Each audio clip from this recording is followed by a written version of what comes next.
Hello guys, welcome back. आज की video में हम बात करने वाले हैं बॉयसी कोडेड नॉर्मल फॉर्म की। और ये हमारे डीबीएमएस की प्लेलिस्ट में नॉर्मलाइजेशन की 4th वीडियो है। इससे पहले हमने फर्स्ट, सेकंड और थर्ड नॉर्मल फॉर्म डिस्कस कर लिए हैं। यदि वो वीडियो आपने नहीं देखी हो तो आप उसे एक बार ज़रूर विज़िट करें। और उन सभी में हमने एग्जाम्पल्स भी लिए हैं ताकि आपको ईज़िली समझ में आए चीज़ें। तो चलिए आज हम बात करते हैं ये BCNF क्या होता है। थर्ड नॉर्मल फॉर्म ये कहता है कि उसमें ट्रांजिटिव डिपेंडेंसी नहीं होनी चाहिए। तो BCNF जो है ये थर्ड नॉर्मल फॉर्म का ही और स्ट्रिक्टर वर्जन है, इसलिए कई बार इसको 3.5 नॉर्मल फॉर्म भी कहते हैं। और ये उसका एडवांस वर्जन है। इसमें हम ये बोलते हैं कि जब भी कोई एक कॉलम है वो दूसरे को डिराइव कर रहा है तो वो कॉलम अपने आप में इतना वो होना चाहिए स्ट्रॉन्ग कि वो सिर्फ दूसरे एक ही कॉलम को ना डिराइव कर पाए बल्कि सभी को।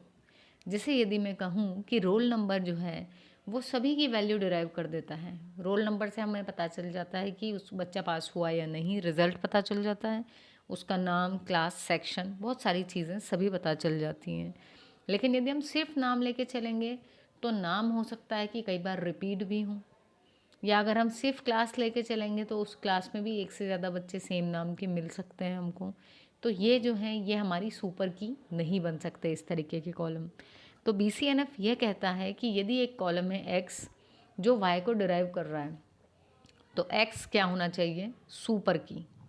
ठीक। तो BCNF कह रहा है कि आपका जो टेबल है वो थर्ड नॉर्मल फॉर्म में हो और जितनी भी फंक्शनल डिपेंडेंसी है उन सब में ही जो आपका लेफ्ट हैंड साइड पर जो भी एट्रीब्यूट लिख रहे हो वो कैसा हो, सुपर की। तो चलिए हम एक एग्जांपल के थ्रू देखते हैं। यहाँ हमारे पास एक एग्जांपल दिया हुआ है।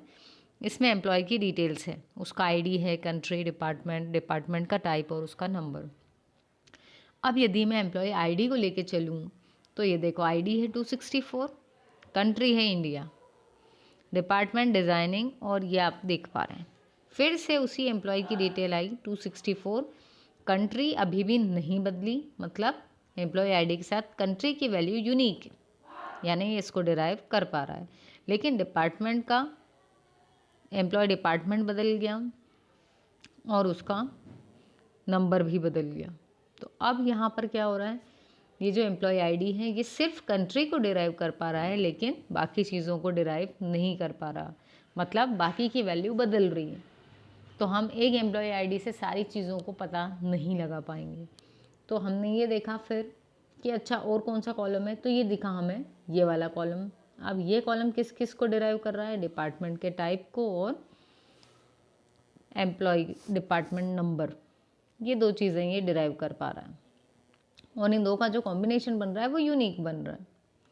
ठीक है। तो इसका मतलब इस टेबल में दो कॉलम चाहिए जो क्या करेंगे, बाकियों को डिराइव करेंगे। एक अकेला कॉलम किसी को भी सबको डिराइव नहीं कर पा रहा।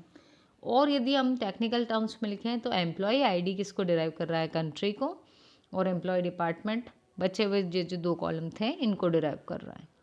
तो अब हम बोल सकते हैं कि भैया ये जो दो हैं हमारे पास, ये दो कैंडिडेट की आ गई, लेकिन ये दोनों में से एक अकेली कोई सी भी इतनी कैपेबल नहीं है कि बाकी के कॉलम्स को अकेले के दम पे ये डिराइव कर पाए।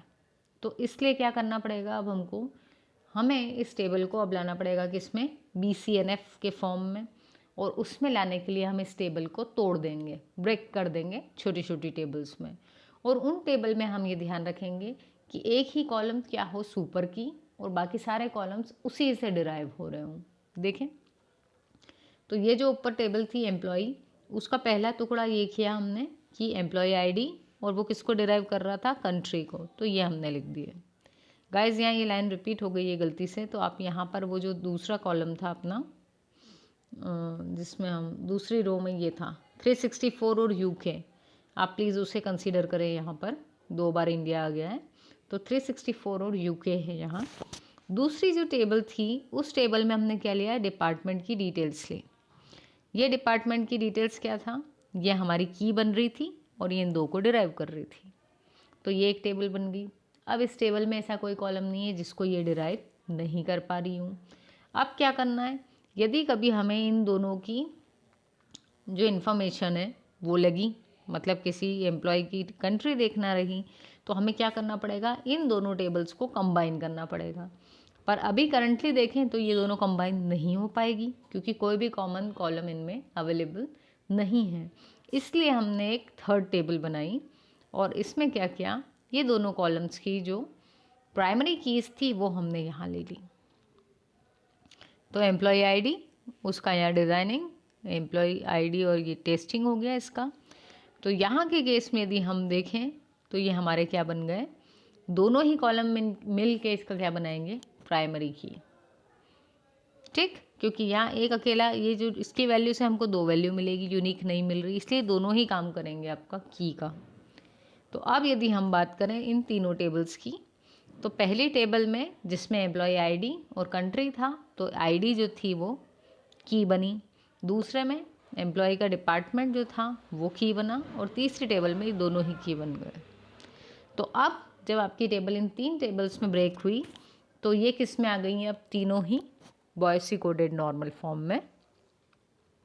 और इन तीनों में ही जो लेफ़्ट साइड है वो क्या है, सुपर की। सो आई होप आपको एग्जाम्पल समझ में आया होगा, BCNF समझ में आया होगा। रटने की कोई ज़रूरत नहीं है, सिर्फ कंसेप्ट समझिए शांत दिमाग से, कंसंट्रेशन के साथ, तो आप एग्ज़ाम में भी काफ़ी इजी गोइंग वे में कर पाएंगे। और ये एग्ज़ाम के पॉइंट ऑफ व्यू से इम्पॉर्टेंट टॉपिक है। एग्ज़ाम में जनरली नॉर्मलाइजेशन पूछा ही जाता है। सो आई होप वीडियो आपको समझ में आई हो। यदि चैनल सब्सक्राइब नहीं किया है तो यार चैनल तो सब्सक्राइब कर दो अब, और यदि कर दिया है तो दोस्तों के साथ कौन शेयर करेगा, आप ही को करना है। उन्हें भी पढ़ाओ, कंपनी बनती है तभी जब सब लोग मिलके पढ़ते हैं, है ना, ग्रुप स्टडीज़ करते हैं, तो उन्हें भी पढ़ने के लिए बोलो, फिर आप ग्रुप डिस्कशन करना। मिलते हैं अपने नेक्स्ट वीडियो में। Thank you so much for watching.